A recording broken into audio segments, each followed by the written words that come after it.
Oh wow, do we have a headline for you? It's a possible hidden injury and an epic rookie crisis shaking up the Commanders. Let's dive right into the intro. This one's going to rock FedEx Field. Code Red, why is the staff lying about our billion-dollar QB's knee? Time's ticking for our season as an off-the-radar draft pick reshapes the secondary. But only you know the secret injury threatening his reign. Heads up, an invisible rookie just unlocked Armageddon with his kicks. How will his mega comeback impact the playoff run? Subscribe before Dallas snags these insights. We'll reveal why Adam Peters fears Sunday night, the forbidden play from our kick returner, and the quantum decision that might save or sink the franchise. Hit like if you demand truth about the future, because in 48 hours, it'll be too late.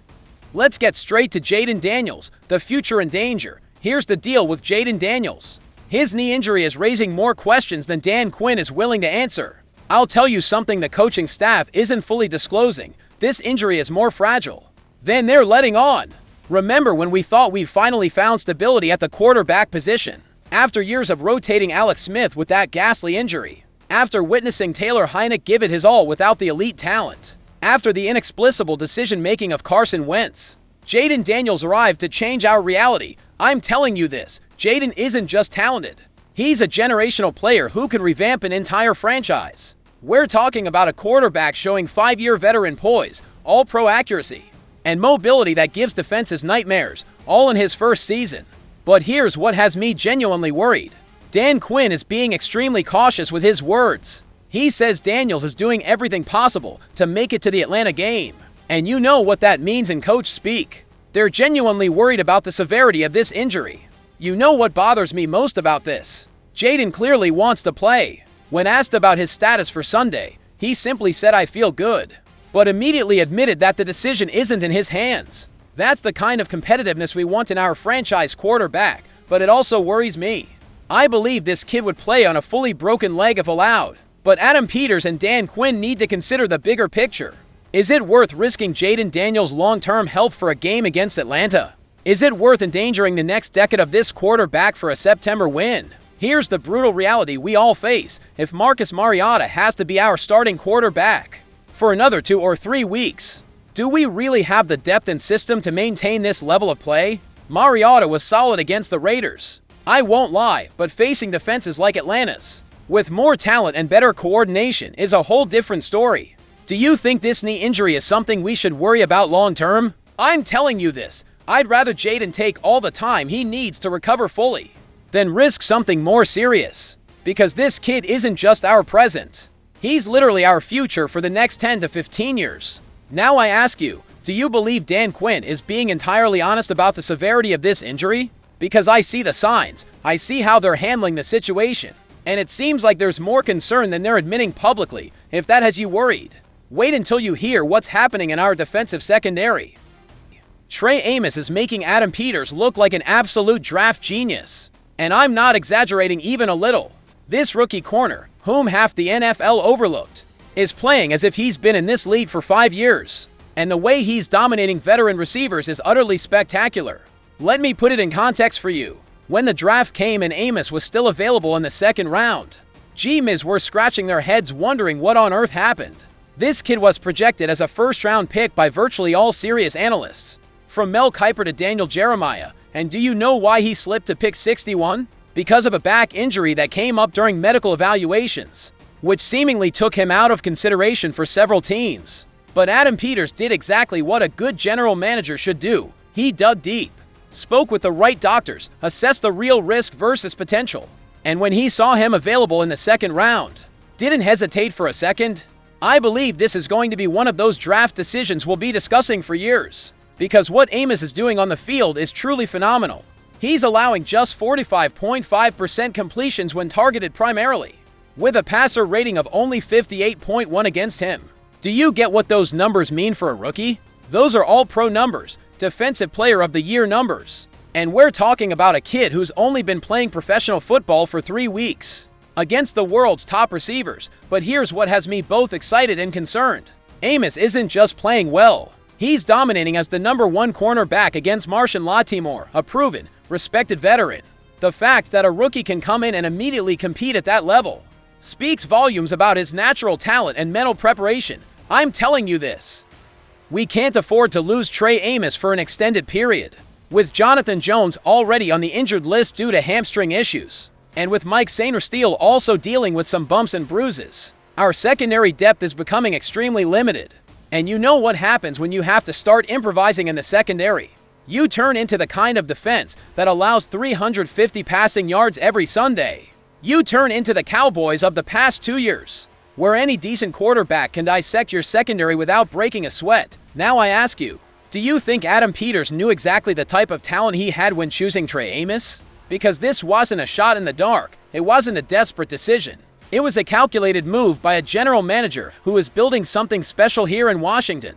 And do you know what's the most impressive part of all this? That while teams like Dallas are spending mad money on veteran cornerbacks who aren't delivering, we found a gem in the second round who's outplaying guys raking in $15 million a year.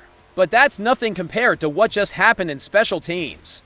Jaylen Lane just reminded the entire NFL why special teams can completely change games. And the way this rookie from Virginia Tech exploded against the Raiders has me believing Adam Peters found another diamond in the rough. That 90-yard touchdown run wasn't luck. It was pure talent waiting for its moment. Did you see that play against the Raiders? Because I've analyzed it about 20 times. Watched every angle, every block, every move Lane made. And I still can't believe the combination of vision, speed, and football IQ he showcased in those 10 seconds.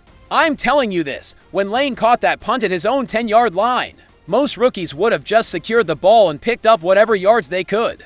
But Lane saw something others didn't, found a gap that opened for half a second, and had the burst to turn that into 6 points. And you know what's the most impressive part about that play? It wasn't just his speed, which he obviously has in abundance. It was the patience he showed at the start of the return, waiting for the blocks to set up, and then deciding when to accelerate and when to make the final cut down the sideline. But here comes my real analysis of why this play is more important than many fans recognize. Jaylen Lane just got nominated for NFL Rookie of the Week for that play. And that nomination represents something much bigger. It represents that we have a player capable of making explosive plays when we least expect it. I believe Peters saw something special when choosing Lane in the 4th round. He wasn't the biggest receiver. He wasn't the fastest at the combines. But he had something that can't be measured, game-changing ability. And that punt return fully showcased it. Now, let's be honest about where Lane stands as a receiver. With only 3 receptions on 8 targets and 11 yards in 3 games. He's not exactly setting the league on fire in offense. But special teams are an entirely different way to contribute, and they can be equally valuable. You know how many games are won because of an explosive play in special teams. Ask the Patriots about Julian Edelman's punt return in the playoffs. Ask the Bears about Devin Hester and how he changed their culture. Special teams aren't just a third phase of the game. They're an opportunity for instant momentum. Now I ask you, do you think Lane can become that versatile weapon that contributes in both offense and special teams? Because if he can combine his speed and returns with real production as a receiver, suddenly we have an asset that can help us in multiple ways. I'm telling you this, we need Lane to emerge more as a receiver too. We have Terry McLaurin as our undisputed number 1. We have Noah Brown providing veteran presence and reliability. But we need young players like Lane and Luke McCaffrey to step up and create real depth. And you know what excites me about this Rookie of the Week nomination? That we're finally seeing young players getting national recognition for making positive plays, after years of being known for the wrong reasons. Having rookies nominated for individual awards is exactly the cultural change we needed. Let me tell you something I believe with all my heart. After years of disappointing drafts, after years of watching this organization squander picks and opportunities, we finally have a general manager who understands how to build a roster for the future. Adam Peters isn't winging it. He's executing a long-term plan. Do you realize what's happening here? We have Jayden Daniels as our franchise quarterback of the future, Trey Amos establishing himself as an elite corner, and Jaylen Lane showing he can be a game changer on special teams. These aren't accidents. These are products of smart scouting and talent evaluation. I'm telling you this, for the first time in decades, I see real hope, real talent, and most importantly, a clear direction for where this franchise is headed.